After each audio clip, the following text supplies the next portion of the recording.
বন্ধুরা, কখনো কি ভেবেছেন এই বিশাল পৃথিবীতে যেখানে রাশিয়া বা কানাডার মতো দেশগুলো কোটি কোটি বর্গ কিলোমিটার জায়গা দখল করে আছে, সেখানে এমন কিছু দেশও আছে যাদের আয়তন আপনার এলাকার চাইতেও ছোট?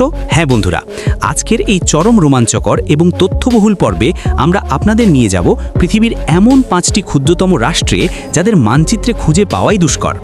এই দেশগুলো ছোট হলেও তাদের রয়েছে নিজস্ব পতাকা, নিজস্ব সরকার, এমনকি শক্তিশালী অর্থনীতিও। কিভাবে এই ছোট ছোট ভূখণ্ডগুলো টিকে আছে, আর কেনই বা পর্যটকদের কাছে এগুলো হয়ে উঠেছে স্বপ্নের গন্তব্য? চলুন আজকের এই ভিডিও থেকে সেই অজানা তথ্যগুলো বিস্তারিতভাবে জেনে নেওয়া যাক। শেষ পর্যন্ত অবশ্যই দেখবেন, কারণ তালিকার একদম শেষে যে দেশটি রয়েছে সেটি হয়তো আপনার বাড়ির সমান হলেও তার ক্ষমতা এবং প্রভাব সারা বিশ্বকে নিয়ন্ত্রণ করে। আমাদের তালিকার শুরুতেই নাম্বার 5-এ রয়েছে বিশ্বের সবচেয়ে বিলাসবহুল এবং স্বপ্নের দেশ মোনাকোতে। ফ্রান্সের কোল ঘেঁষে অবস্থিত ভূমধ্যসাগরের তীরের এই দেশটির আয়তন মাত্র 2.02 বর্গ কিলোমিটার। আপনি কল্পনা করতে পারেন, মাত্র 2 বর্গ কিলোমিটারের একটি দেশ, অথচ এই মোনাকোকে বলা হয় ধনকুবেরদের স্বর্গরাজ্য। এখানে প্রতি 3 জনে একজন মানুষ কোটিপতি। চারদিকে চোখ ধাঁধানো সব ক্যাসিনো, কোটি টাকার ইয়ট আর বিলাসবহুল গাড়ির মেলা। এই ছোট্ট ভূখণ্ডটি প্রমাণ করে দিয়েছে যে পৃথিবীতে টিকে থাকতে হলে বিশাল আকারের প্রয়োজন নেই, প্রয়োজন বুদ্ধি আর দূরদর্শিতার। মোনাকোতে বসবাস করা প্রতিটি মানুষ যেন অর্থের পাহাড়ে ঘুমায়।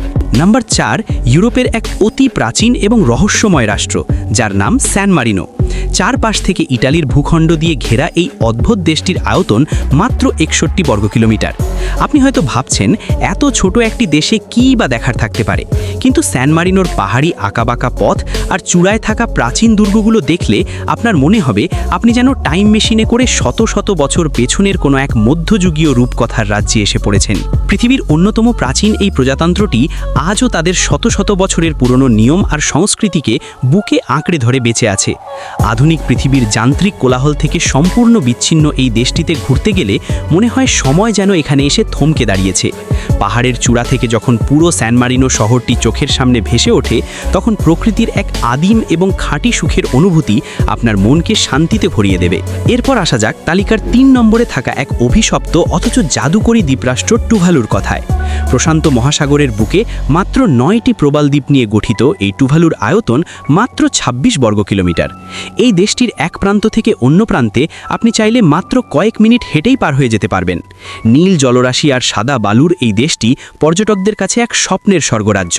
কিন্তু এই স্বর্গরাজ্যের পেছনে লুকিয়ে আছে এক বুকফাটা আর্তনাদ। আধুনিক সভ্যতার চরম অহংকার আর যথেচ্ছভাবে প্রকৃতিকে ধ্বংস করার কারণে বিশ্বজুড়ে যে জলবায়ু পরিবর্তন ঘটছে, তার সবচেয়ে বড় শিকার এই নিরীহ টুভালু। সমুদ্রপৃষ্ঠের উচ্চতা প্রতিনিয়ত বাড়ার কারণে এই সুন্দর দেশটি আজ পৃথিবীর মানচিত্র থেকে চিরতরে হারিয়ে যাওয়ার এক ভয়ঙ্কর অস্তিত্ব সংকটের মুখে দাঁড়িয়ে আছে। আধুনিক মানুষের লোভের কারণে প্রকৃতির এই নির্মম প্রতিশোধ আমাদের এক গভীর জীবনবোধের সামনে দাঁড় করিয়ে দেয়। যে মাটির ওপর তারা শত শত বছর ধরে শান্তিতে বসবাস করে আসছে, সেই মাটি তাদের চোখের সামনেই তলিয়ে যাচ্ছে। এর চেয়ে মর্মান্তিক আর কী হতে পারে? তালিকার 2 নম্বরে রয়েছে পৃথিবীর মানচিত্রের সবচেয়ে অদ্ভুত এবং রহস্যময় দ্বীপরাষ্ট্র নাউরু।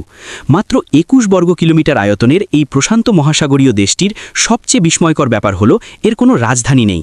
হ্যাঁ, ঠিকই শুনেছেন, একসময় এই ছোট্ট দেশটি ছিল পৃথিবীর অন্যতম ধনী রাষ্ট্র। এর কারণ ছিল এই দ্বীপের মাটিতে লুকিয়ে থাকা মূল্যবান ফসফেটের খনি। কিন্তু বন্ধুরা, মানুষের লোভের যে কোনো শেষ নেই, নাউরু হলো তার সবচেয়ে বড় এবং বাস্তব প্রমাণ। আধুনিক বিশ্বের কাছে নিজেদের প্রাকৃতিক সম্পদ বিক্রি করতে করতে তারা একদিন আবিষ্কার করল যে তাদের পুরো দ্বীপটি একটি ফাঁকা এবং ধ্বংসপ্রাপ্ত ভূমিতে পরিণত হয়েছে। আজ সেই নাউরু চরম অর্থনৈতিক সংকটের মধ্য দিয়ে যাচ্ছে। আধুনিক সভ্যতার অহংকারে মত্ত হয়ে আমরা কিভাবে আমাদের নিজেদের ধ্বংস ডেকে আনি, নাউরু যেন এক জলজন্ত এবং করুণ উদাহরণ হিসেবে মহাসাগরের বুকে একালি দাঁড়িয়ে আছে। এবার আমরা পাড়ি জমাবো তালিকার 1 নম্বরে রয়েছে এমন এক দেশ যা পৃথিবীর ক্ষুদ্রতম হলেও তার ক্ষমতা এবং প্রভাব সারা বিশ্বকে নিয়ন্ত্রণ করে। এই দেশটির নাম ভ্যাটিকান সিটি। অবাক করা এবং গায়ে কাঁটা দেওয়া তথ্য হলো এই পুরো দেশটির আয়তন মাত্র 0.44 বর্গ কিলোমিটার, অর্থাৎ 1 বর্গ কিলোমিটারের অর্ধেকও নয়। ইটালির রোম শহরের ঠিক মাঝখানে অবস্থিত এই স্বাধীন দেশটি মূলত ক্যাথলিক খ্রিস্টানদের প্রধান ধর্মগুরু পোপের আবাসস্থল। পৃথিবীর সবচেয়ে ছোট দেশ হওয়া সত্ত্বেও এদের নিজস্ব মুদ্রা, নিজস্ব ডাকঘর, নিজস্ব রেডিও স্টেশন এবং নিজস্ব সুরক্ষা বাহিনী রয়েছে। এখানকার জনসংখ্যা মাত্র 800 জনের কাছাকাছি এবং মজার ব্যাপার হলো এখানে কোনো কৃষি জমি বা সাধারণ বাজার নেই। শত শত বছর পুরনো শিল্পকলা, ভাস্কর্য আর ধর্মের এক পবিত্র আবরণে ঢাকা এই ভ্যাটিকান সিটি যেন আধুনিক সভ্যতার যান্ত্রিকতার মাঝেও আধ্যাত্মিকতার এক অদ্ভুত শান্তির জায়গা ধরে রেখেছে। তো বন্ধুরা, আপনাকে কোন দেশটি সবচেয়ে বেশি অবাক করলো কমেন্টে জানাবেন। আর ভিডিওটি ভালো লাগলে লাইক দিন এবং বন্ধুদের সাথে শেয়ার করে এই অদ্ভুত তথ্যগুলো জানার সুযোগ করে দিন। যারা আমাদের চ্যানেলে নতুন তারা এখনই সাবস্ক্রাইব করেন, যাতে পরবর্তী কোনো রহস্যময় ভিডিও আপনি মিস না করেন। আজকের মতো এখানেই বিদায় নিচ্ছি। আল্লাহ হাফেজ।